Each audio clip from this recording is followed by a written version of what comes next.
자, 오늘은 여러분 마침 2시간이 붙어있기 때문에 조선 후기 문화는 일단 넘기고 나중에 배울 거예요. 세도정치, 삼정의 문란, 그리고 거기에 대한 농민의 저항을 배워볼 거예요. 먼저 세도정치를 보면 세도정치의 의미란 유력 가문이 권세를 앞세워 정치하는 것을 말해요. 그 배경은 영조, 정조 시대 탕평책 실시에 있어요. 여러분 세도정치 이전에 탕평정치 지난 시험 범위에서 배웠던 거 기억나죠? 근데 그 탕평책을 하려다 보니까 이게 탕평책을 하려면 왕권이 강해야 되는데 이제 신하들은 그러고 싶지 않고 이제 편먹고 싸우고 싶잖아. 그러다 보니까 왕이 그 왕권을 강화하는 과정에서 자기 말 잘 듣고 자기에게 협력적인 특정한 붕당이나 소수 가문을 이제 끌어들이는 거야. 그러면서 세도 정치가 이제 탄생하게 되는데 왕이 이제 특정 붕당 소수 가문에 이제 의지하고 이들을 끌어들이면서 이들 중심으로 권력이 서서히 개편이 됩니다. 그러다가 정조가 일찍 죽었어요.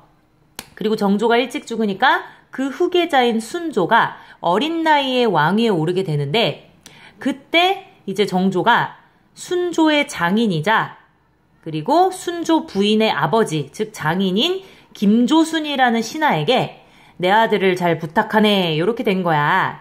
그러면서 이 순조 때 김조순이라는 사람이 중심 세력으로 등장하면서 이 김조순 가문이 안동 김씨예요. 여기 나오는. 그래서 이제 이 안동 김씨라든지 이런 이제 유력 가문이 권력을 독점하고 국정을 좌우하는 거야. 그래서 순조, 그 다음 왕인 헌종, 그 다음 왕인 철종의 3대 왕 동안 60년간 안동 김씨라든지 풍양조 씨라든지 몇몇 유력 가문이 권력을 독점했다. 근데 이제 이 세도 정치의 특징은 이 가문 중심으로 이제 정치가 이제 진행이 되면 이 가문의 특징은 자기 가문이 앞으로도 권력을 잡는 데 가장 큰 관심을 기울인단 말이에요. 그러다 보니까 이 사람들은 이제 국가를 강하게 하고 백성들을 잘 살게 하고 이런 것보다는 자기 가문의 권력을 지속시키는 것에 중점을 두었다. 그러면서 이제 정치 기강이 문란해지는데 예를 들면 과거 시험 같은 것들이 이제 세도 가문에서 이제 돈을 벌기 위해서 과거 시험을 이제 비리로 얼룩지게 만들죠. 그러면서 이제 과거 시험 비리로 인해서 매관매직, 즉 관직 매매가 판을 치는 거야. 이제 관직을 돈 주고 사고 파니까 예를 들어서 여러분들이 이렇게 치자고 미사의 사또 자리를 10억을 주고 샀어. 그럼 여러분이 10억을 주고 사또가 되었다면 백성들에게서 10억 이상을 뽑아 먹을래요? 아니면 그냥 있을래요? 좋은 정치할래? 당연히 10억 이상을 뽑아 먹으려고 하겠지. 그러면서 이 매관매직을 통해서 탐관오리들이 굉장히 많이 생겨나게 돼요. 그리고 양반들도 이제 그 안에서 계층이 나뉘는 거야. 그래서 중앙에서 권력을 잡고 있는 양반을 권반이라고 하고 중앙에서는 밀려났지만 지방에서는 그래도 좀 알아준다 하면 향반 그리고 일반 백성과 다를 바가 없다? 그러면 잔반이 되는 거예요. 잔반. 그렇게 해서 권반, 향반, 잔반 이렇게 양반이 분화하게 됩니다. 이러한 세도 정치의 결과 아까 말했다시피 매관매직을 하니까 삼정이 문란해져요. 이 각각의 내용은 선생님이 내일 수업 시간에 표를 보여줄 테니까 이 표를 참고해요. 한마디로 삼정은 뭐냐면 전정, 군정, 환정 세 가지가 합쳐져서 만든 합성어예요.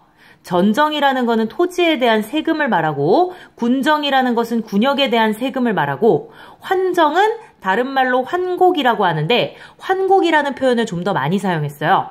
그래서 이러한 환곡은 빈민구제책이었다. 그래서 이러한 세금 제도가 문란해지면서 이 백성들에게 돈을 뜯어내는 거야. 여러분들 그렇게 되면 농민들은 가만히 있겠어요? 먹고 살기 힘드니까 저항하겠어요? 당연히 저항을 하겠죠. 그래서 농민들이 저항을 하게 되는데 이 저항의 양상이 두 가지로 나타납니다. 첫 번째는 소극적 저항이요. 두 번째는 적극적인 저항인데 소극적인 저항은 주로 종교적인 저항이고 적극적인 저항은 직접 행동으로 나타내는 것을 말해요. 그래서 그 소극적인 저항을 먼저 보자면 일단 종류는 크게 4가지가 있어요.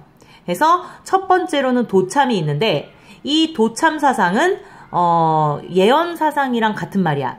그래서 앞날에 대한 예언을 믿는 사상인데 예를 들면은 정감록이 있죠. 그래서 정감록은 조선이 이제 곧 멸망하고 정씨성을 지닌 사람이 나타나서 우리를 구원할 것이다. 이제 힘드니까 누가 우리를 구해줄 거야 이런 걸 믿게 되는 거야.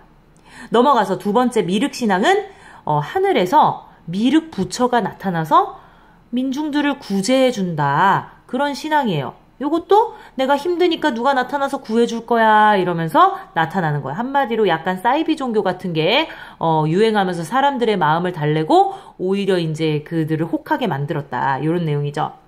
그래서 도참사상, 미륵신앙을 배웠고 세 번째로는 천주교가 있어요. 천주교. 이거는 여러분들 중에 교회 다니는 사람 말고 성당 다니는 사람들이 카톨릭이야. 카톨릭. 로마 가톨릭교인데 이 로마 가톨릭교가 17세기에 중국에 다녀온 사신으로부터 소개가 되면서 18세기 후반 이후에 점차 우리나라로 확산이 되게 돼요. 근데 이제 이 천주교 같은 경우에는 제사를 거부하고 양반을 부정하면서 사교로 규정돼요.